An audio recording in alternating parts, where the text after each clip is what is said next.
नमस्कार. द बातमीमध्ये आपल्या सगळ्यांचं स्वागत आहे. आणि जिल्हा परिषद आणि पंचायत समितीची निवडणूक आता नुकतीच जाहीर झालेली आहे आणि याच अनुषंगाने आज आपण पुणे जिल्ह्याच्या रांजणगाव कारेगाव जिल्हा परिषद गटामध्ये आलेलो आहोत. आणि याच गटामधील भारतीय जनता पार्टीच्या उमेदवार स्वाती पाटील आपल्या सोबत आहेत. त्या या ठिकाणी त्यांचा प्रचार दौरा देखील सुरू आहे.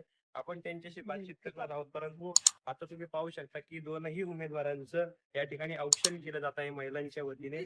त्याचप्रमाणे मोठ्या प्रमाणावरती या ठिकाणी यांचा प्रचार दौरा देखील सुरू आहे. मी कॅमेरामॅनला विनंती करतो की त्यांनी जे औक्षण सुरू आहे ते औक्षण जे दाखवावं त्यांनी आमच्या कॅमेऱ्याच्या माध्यमातून. कधीताई, काय सांगाल एकंदरीत कशा पद्धतीने प्रचार आता सुरू आहे तुमचा? नमस्कार. सध्या आमचा डोकसांगवीमध्ये गावभेट दौरा चालू आहे आणि अगदी आनंदात उत्साहात प्रत्येक ठिकाणी स्वागत होताना पाहतोय. मतदारांशी घर टू घर जाऊन आम्ही संवाद साधण्याचा प्रयत्न करतोय. प्रचार दौऱ्यामध्ये तुम्ही कोणते मुद्दे घेऊन तुम्ही प्रचार करत आहात मतदारांमध्ये? खरं तर 2017ला मी जिल्हा परिषद सदस्य आहे. त्याच्या माध्यमातून विविध जिल्हा परिषदेच्या अंतर्गत विकास कामं आपण मार्गी लावण्याचा प्रयत्न केलाय. आणि जी काही उर्वरित विकास कामं आहेत ती कुठली कुठली विकास कामं आपण करणार ते मतदारांना सांगतोय आणि त्यांच्या अडीअडचणी नव्याने आणखी काय अडचणी आहेत ते जाणून घेण्याचा प्रयत्न करते. तुम्हाला यापूर्वी जिल्हा परिषदेचा हा अनुभव देखील आहे, तर त्याच्या पद्धतीने तुम्ही विकास कामं यापूर्वी केली होती आणि यानंतर देखील तुम्ही कशा पद्धतीने करणार आहात आणि मतदारांमध्ये कसं रुजवताय तुम्ही? मतदारांनी खरं तर गेली 8-9 वर्ष त्याचा अनुभव घेतलाय. 2017ला निवडणूक लढवताना त्यांनी जे जे प्रश्न मांडले, तो रस्त्याचा असू द्या, पाण्याचा असू द्या, लाईटीचा असू द्या, शैक्षणिक असू द्या, आरोग्याचा असू द्या, वैयक्तिक लाभाच्या योजनाही आपण प्रत्येक तळागाळामध्ये समाज कल्याण विभागाच्या असू द्या, महिला बाल कल्याण विभागाच्या असू द्या, याच्या अंतर्गत येणाऱ्या सगळी कामं आपण प्रत्येक गावामध्ये करण्याचा प्रयत्न केलाय. आणि त्याच पद्धतीने उर्वरित कामं त्यांचा विश्वास आहे की उर्वरित कामं आपल्या माध्यमातून नक्की पूर्ण होतील. म्हणूनच आज चांगल्या पद्धतीने या महिला भगिनींचा किंवा प्रत्येक मतदारांचा, ज्येष्ठांचा असू द्या किंवा पुरुष असू द्या, तरुण वर्ग असू द्या, सगळ्यांचा चांगल्या पद्धतीने प्रतिसाद मिळताना आम्हाला या परिसरात दिसतं.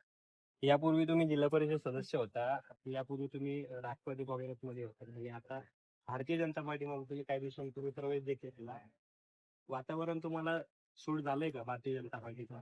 निश्चित जिथे जाऊ तिथे निष्ठेने काम करू अशी आमची पद्धत आहे आणि अशा पद्धतीने जनतेने आम्हाला एक्सेप्ट केलेलं आहे. दोन्ही पक्षामध्ये राजकारण करताना तुम्ही दोन्ही पक्षामध्ये काय असं बदल जाणवतो किंवा फरक जाणवतो का राष्ट्रवादी आणि भाजप?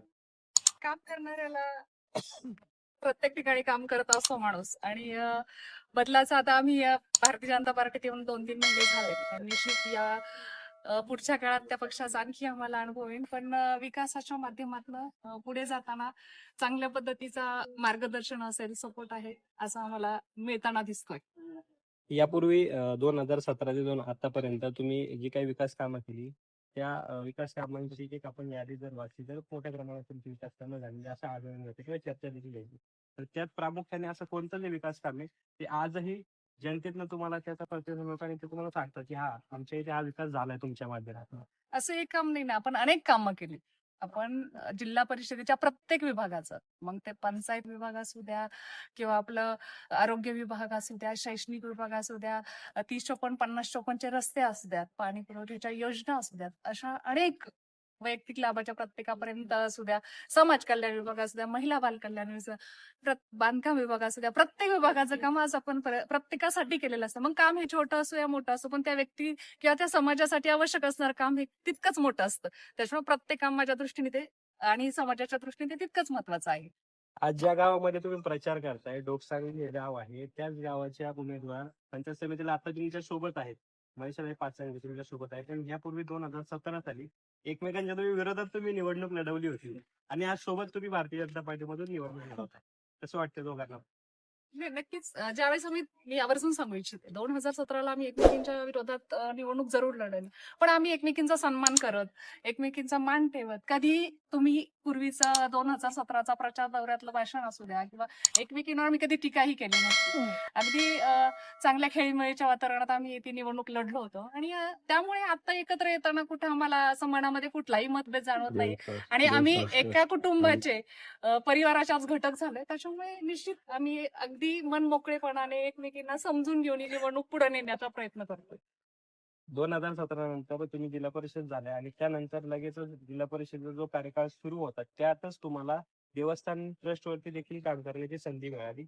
तो एक अनुभव कसा होता की म्हणजे राजकारणाच्या व्यतिरिक्त देखील तुम्ही धार्मिक अध्यात्माकडे तुम्ही वळाले आणि त्या ठिकाणी तुम्ही विराजमान देखील झाले. तो एक अनुभव कसा होता? निश्चित तिथे काम करण्याचा अनुभव इतका सुंदर की आपण मायबाप जनतेची सेवा करतच होतो, पण त्या माध्यमातनं आपल्या बाप्पाची सेवा ही करण्याची संधी त्या माध्यमातून मिळाली. मी तर बाप्पाची मनापासून ऋण आहे की त्यांच्या चरणावर सेवा करण्याची मला संधी 2023 मध्ये मिळाली आणि त्याच्या माध्यमातून आपण धार्मिक उपक्रम असेल, देवस्थानच्या विविध विकास कामांचा आज देवस्थानमध्ये विविध विकास कामं चालू आहेत, आपण ते पाहू शकता.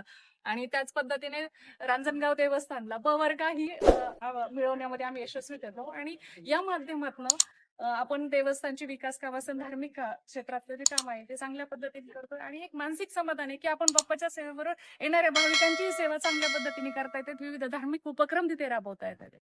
अ, पुणे जिल्हा परिषदेवरती भारतीय जनता पार्टीचा झेंडा फडकणार. निश्चित का नाही फडकलाय नाही. आज महानगरपालिकांवर फडकलाय. देशात आपल्या भारतीय जनता पार्टीचं सरकार आहे.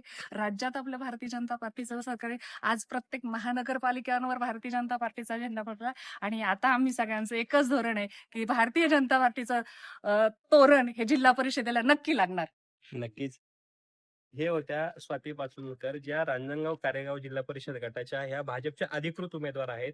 त्यांचा प्रचार देखील आता दौरा देखील सुरूच आहे. असाच प्रचार दौरा हा पुढील 10 दिवस देखील आपल्याला पाहायला मिळणार आहे.